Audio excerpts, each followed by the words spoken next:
욥기 9장 20절에서 24절까지 제가 봉독해 드립니다.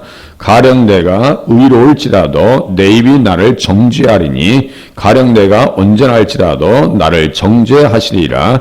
나는 온전하다마는 내가 나를 돌아보지 아니하고 내 생명을 천히 여기는구나. 일이 다 같은 것이라. 그러므로 나는 말하기를 하나님이 온전한 자나 악한 자나 멸망시킨다 하나니 갑자기 재난이 닥쳐 죽을지라도 무지한 자의 절망도 그가 비웃으시리라. 세상이 악인의 손에 넘어갔고 재판관의 얼굴도 가려졌나니 그렇게 되게 한 이가 그가 아니시면 누구냐. 아멘.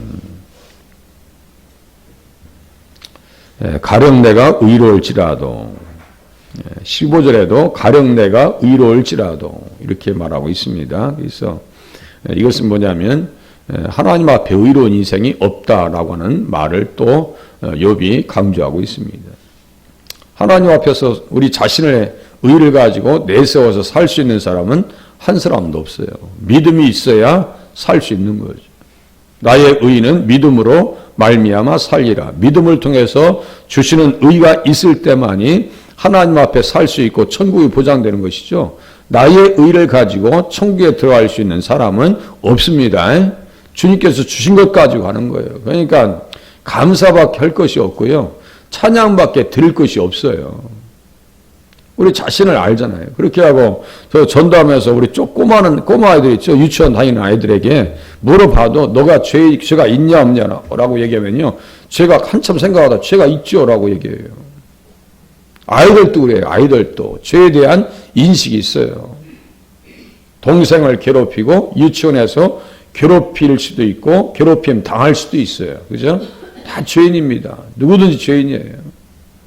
어거스틴은 뭐 회개할 때, 젖 먹을 때 어머니의 젖을 깨물은 것까지 회개했다고 할 정도로 그 죄라고 하는 것은요 사람에게 다 있는 겁니다. 없는 사람이 여기 있어요. 그래서 잠언서에 보면 내가 내 마음을 정하게 하였다, 내 죄를 깨끗하게 하였다 할 자가 누구냐? 내 자신이 깨끗하게 할 수 있는 했다라고 얘기할 수 있는 사람이 어디 있겠느냐라고 얘기하는 거예요. 우리는 예수님의 의만이 우리에게는 절박하다라고 하는 사실을 깨달으시면 맞습니다. 내가 깨끗하게 했다라고 주장할 수 있는 사람이 누가 있냐고. 내 자신이 선을 행하고 전혀 죄를 범하지 아니하는 의인은 세상에 없다라고 전도서 7장 20절에 얘기합니다. 그렇게 가까이 솔로몬이 예수님의 복음을 따라서 축복을 경험하고 다 경험했음에도 불구하고 말년에 무너지는 거 보세요. 그러니까 우리에게는 두 가지 소욕이 있습니다. 성령의 소욕이 있고 육체의 소욕이 있어요. 이게 항상 시속 게임을 합니다. 그죠? 육체의 소욕과 성령의 소욕이 우리 안에 함께 한다니까요. 육신을 가지고 있기 때문에. 그러니까 이것이 항상 이게 항상서 이게 평형을 유지해야 되죠. 너무 이것이 한쪽으로 기울어서는 안 된다는 얘기죠. 물론 성령 충만해서 육신의 생각을 완전히 굴복시켜야 되는 것이 맞지만 우리에게는 그렇게 할 수 있는 능력조차도 때로는 한계 상황에 부딪힐 때가 있어요, 없어요? 있습니다. 연약하기 그지없어요. 그래서 말씀이 필요하고요. 말씀을 듣는 자리에 서셔야 되고 욥의 말에 귀를 필요가 있어요. 내가 가령 의로울지라도 내 입이 나를 정죄할 것이다. 가령 내가 온전할지라도 나를 정죄할 것이다. 하나님 앞에 내세울 수 있는 것은 단 하나도 없다라고 하는 것을 지금 욥은 고백하고 있습니다. 그래서 요한일서 1장 8절에 보면요. 다음과 같이 얘기합니다. 만일 우리가 죄가 없다고 말하면 스스로 속이는 것이다. 스스로 속이는 것이에요. 또 진리가 우리 속에 있지 아니할 것이요. 예수님이 우리 안에 정말 모시고 있고 예수님의 은혜, 십자가의 은혜를 깨닫는 사람이라고 하면요. 나의 추한 죄들을 더 깊이 볼 수 있는 눈을 가지셔야 됩니다. 그래서 우리는 하나님의 의가 필요합니다. 주님의 의가 있지 않냐고서는 내가 살 수 없습니다라고 하는 절박감 가지고 신앙생활 하셔야 되는데 그런 양심의 눈을 뜨기가 쉽지 않더라 이거죠. 우리가 죄가 없다고 말하면 스스로 속이는 거래요. 그렇죠. 자기를 속이는 것이고 하나님을 속이는 것이죠. 심지어 어떻게 되는지 아세요? 만일 우리가 범죄하지 아니하였다 하면 하나님을 거짓말하는 이로 만드는 것이니 또한 그의 말씀이 우리 속에 있지 아니하니라. 말씀드린 것과 같이 제가 중소기업 사장님이라고 해서 전도했어요. 예수 믿으시라고 했더니 나는요 지금까지 살아가면서 죄라고 하는 것은 지어본 적이 없어요. 유치원생만 또 못해요. 영적 수준이. 유치원생한테 물어봤더니 나는 죄가 있어요. 죄 있어요. 라고 얘기하는데 다 크신 어르신 중소기업을 일구시는 분 제가 보니까요 상당한 위치에 계신 분이야. 그런데 얘기하니까 나는 죄라고 하는 것이 하나도 없어요. 나는 죄 없어요. 그게 뭐라고요? 하나님을 거짓말하는 자로 만드는 거래요. 주님 앞에 설 수 있는 사람이 누가 있어요? 부끄러울 뿐이고요.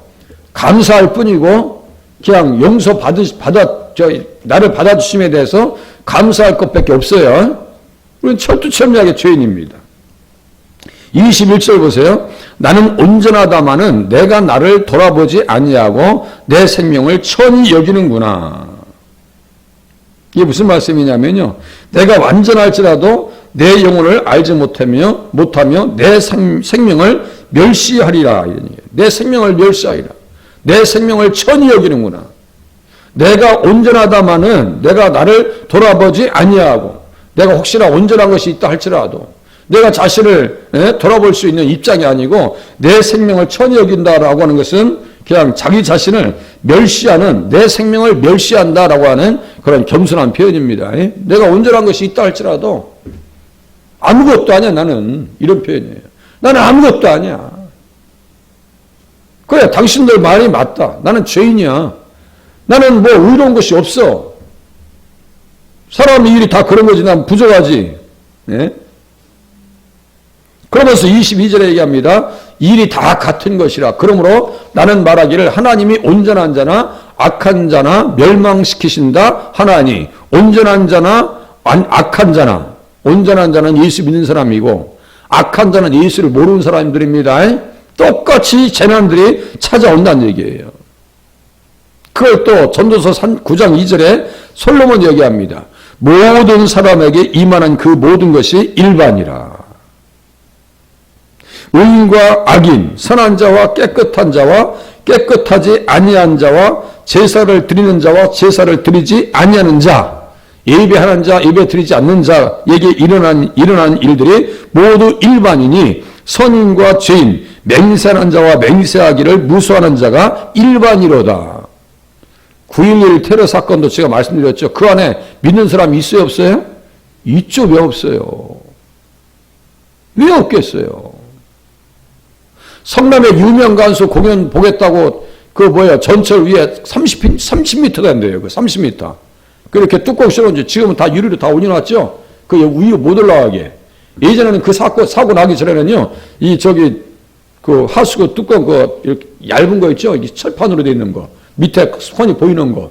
그걸 깔아놓고 있었는데 그 위에 세상에 20명, 30명이 올라가 있으니 그게 철판이 견디겠어요? 끝에 난간이 살짝 거치는 것이 500개 안 돼요.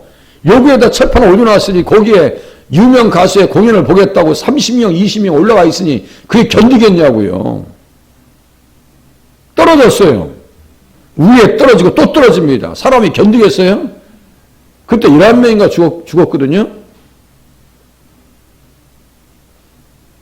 일반이라고요. 똑같이 당한다고. 이 세상에서 우리가 육신이 있는 동안은 육신이 완전히 구원받은 상태가 아니에요. 영혼은 구원받았어요. 육신은 언제 구원받아요? 예수님이 이 땅에 오실 때 속량함을 받습니다. 누가복음 21장 28절에요. 예수님 오실 때 머리를 들어. 걱정하지 마. 그 말씀이거든요. 머리를 들라고. 시편 110장 맨 끝에도 머리를 드신다고 예수님께서 말씀하십니다. 완전한 보복이 이 땅에 이루어질 것이라고 말씀하셔요. 그때가 되기 전에는 악한 자와 선한 자에게 임하는 것이 같아요, 틀려요? 같다고요. 우리도 다 죽어요. 내가 하나님 믿는데 내가 죽는다는 게 기가 막힌 이야기죠. 그런데 악한 자나 선한 자나 죽습니다. 죽습니다. 예수님 이 땅에 오시기 전까지는 그것을 인정하지 않을 수가 없어요. 그 얘기하는 거예요, 지금. 온전한 자나 악한 자나 멸망시킨다 하나니 이렇게 써 있네요.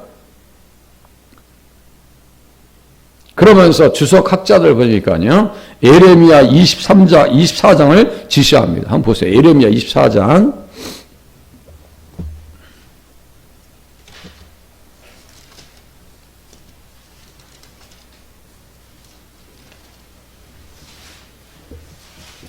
똑같은 과일인데, 똑같은 과일이에요. 네.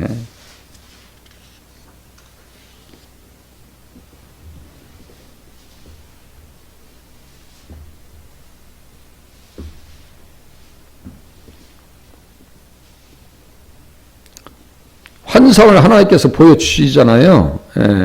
1절 보세요. 바벨론의 느부갓네살 왕이 유다 왕 여호야김의 아들 여고냐와 유다 고관들과 목공들과 철공들을 예루살렘에서 바벨론으로 옮긴 후에 여호와께서 여호와의 성전 앞에 놓인 무화과 두 광주리를 내게 보이셨는데, 한 광주리는 처음 익은 듯한 극히 좋은 무화과가 있고, 한 광주리에는 나빠서 먹을 수 없는 극히 나쁜 무화과가 있더라. 무화과는 같아요, 지금. 그죠? 뭐 같은 무화과죠? 한쪽은 좋은 무화과고 한쪽은 나쁜 무화과예요. 이스라엘 사람들 또 외면을 보면 다 사람이에요. 그런데 한쪽은 예수 믿는 사람이고 한쪽은 예수가 없으니까 그게 나쁜 무화과죠. 그죠? 이 세상이라고 하는 한 나무에 선인과 악인이라고 하는 사람들이 존재합니다. 그죠?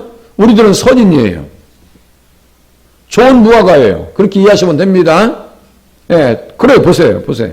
다 여호와께서 내게 이르시되 에레미야야 내가 무엇을 보느냐 하시매 내가 대답하되 무화과 이온데 그 좋은 무화과는 극히 좋고 그 나쁜 것은 아주 나빠서 먹을 수 없게 나쁘니이다 하니. 써있죠? 좋은 무화과, 나쁜 무화과. 여호와의 말씀이 또 내게 임하니라. 이르시되 이스라엘의 하나님 여호와께서 이와 같이 말씀하시니라. 내가 이곳에서 옮겨 갈대아인의 땅에 이르게 한 유다 포로를 이 좋은 무화과와 같이 잘 돌볼 것이라. 이게 시대의 대세예요. 바벨론으로 가라고 그냥 에레미야가 얘기했죠. 그러니까 이것을 민족주의적인 관점으로 에레미야를 보면요, 이 사람은 이완용이에요. 그죠? 항복하라고. 그래야 살 길이라고. 민족주의보다 뭐가 더 앞서 있어야 되는 거예요? 복음주의적 관점이 더 앞서 있는 겁니다. 복음주의적 관점이 더 중요한 거예요. 또 보세요. 내가 그들을 돌아보아 좋게 하여 다시 이 땅으로 인도하여 세우고 헐지 아니하고 심고 뽑지 아니하겠고, 내가 여호와인 줄 아는 마음을 그들에게 주어서 그들이 전심으로 내게 돌아오게 하리니 그들은 내 백성이 되겠고 나는 그들의 하나님이 되리라. 우리는 돌아왔죠. 주님 앞에. 어디로 돌아갈 거예요? 천국에 돌아갈 겁니다. 예수님 계시는 곳에 이 사람들 예수님 모시러 다시 온다는 거예요. 지금 가나안 땅에. 이 사람들이 남은 백성입니다. 우리가 이 시대의 남은 백성이에요. 내가 좋은 무화과다라고 하는 확신 속에서 신앙생활 하실 수 있기를 바랍니다. 다 이렇게 엮여 있는 거예요, 성경이. 내가 여호와인 줄 아는 마음을 그들에게 주신다 그랬어요. 우리도 지금 예수님 알고 있잖아요. 그러니까 새벽에 오셔서 말씀 들으시고 기도하고 찬양하고 말씀을 나누고 있는 거예요. 우리 마음에 하나님을 아는 마음이 우리 안에 있죠? 있어요.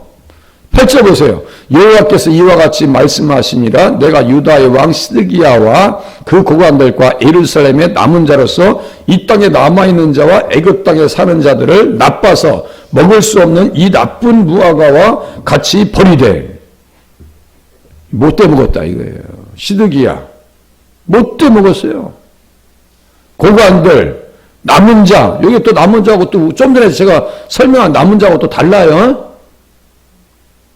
마치 자기가 무슨 애국자인 것처럼 착각하고 있는 인생들.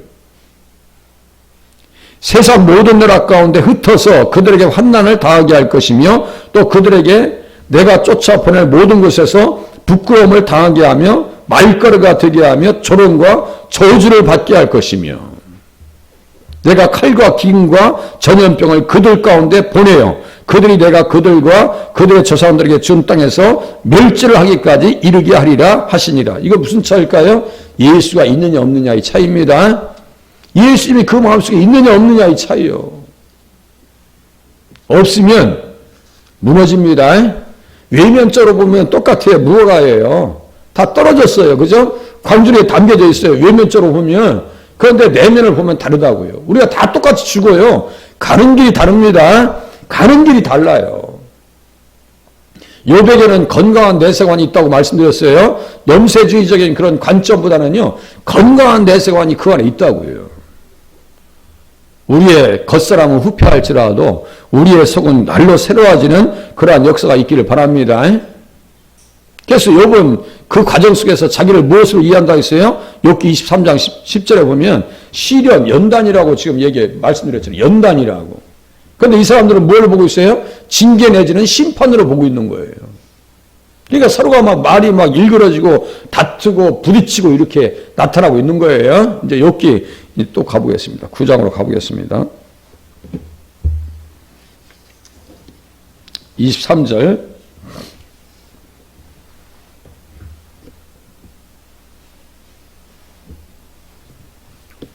온전한 자나 악한 자나 멸망시킨다고요. 그런데 이제 끝은 다릅니다. 23절.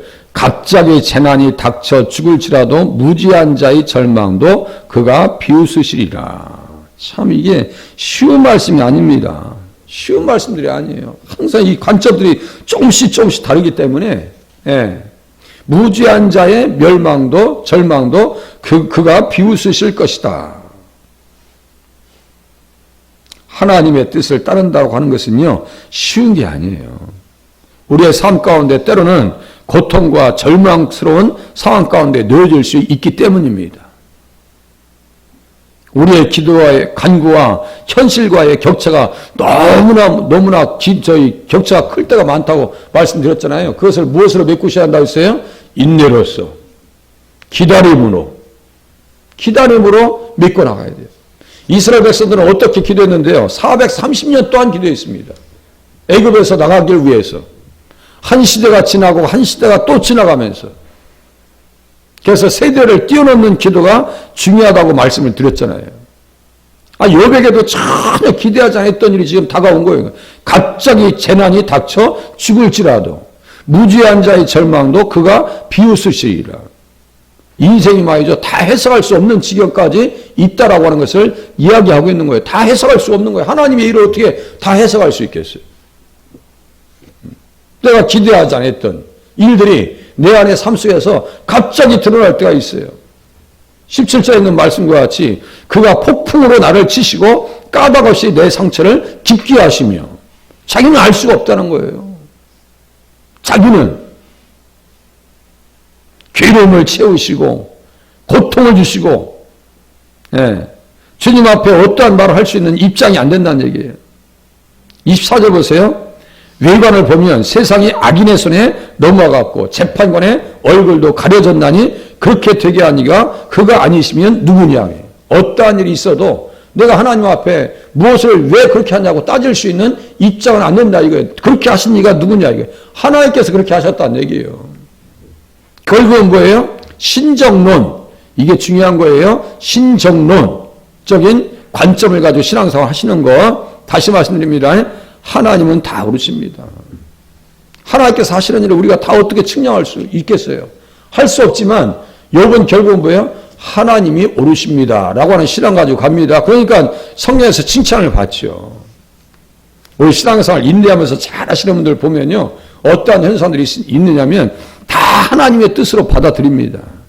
어려움이 오고 고통과 고통스러운 일을 경험해도요. 잘 그것을 하나님의 뜻을 헤아리면서 잘 넘어가시더라고. 반면에 어떤 분은요. 그걸 감당하지 못해요.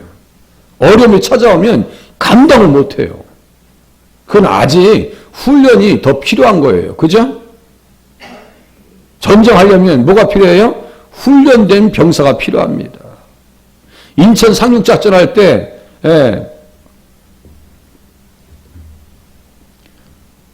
동격 서진인가? 이 전쟁 용어가 있는데 제가 갑자기 생각이 안 나네요. 동쪽을 치고 서쪽에서 들어온다는 표현인데요. 그걸 제가 갑자기 생각이 안 나요. 이 동쪽 지역에 누굴 보낸지 아세요? 훈련되지 않은 학도병들 700명을 보냅니다. 무엇을 감추기 위해서요? 인천 상륙 작전을 감추기 위해서, 그 폭로하지 않기 위해서 메가더 사령관이 그쪽에서 훈련되잖아. 학도병을요. 동쪽, 저쪽에 있죠? 저 울릉도 이쪽에서 사람들을 상륙 작전 시켜버립니다. 그게 뭐예요? 가서 희생하라는 얘기예요. 희생하라는 거예요. 넓게 보면 그 사람들은 어떤 사람들이에요? 나라를 위해서 희생해야 될 수밖에 없는 그런 입장의 학생들입니다. 학도병들. 뭘 알아요? 며칠 훈련도 안 했어요. 가서 보면 뭐예요? 불보듯 뻔한 거예요. 많은 희생자들, 거기서 살아남은 사람들이 거의 없을 정도로 죽임을 당합니다. 훈련이라는 것을 제가 말씀드리는 거예요. 훈련되지 않으면요, 무너진다고요. 훈련되지 않으면 신앙생활도 뭐가 필요한 거예요? 훈련이 필요합니다. 연단이 필요하다고요. 히브리서 12장 보고 끝낼게요. 히브리서 12장 보시겠습니다.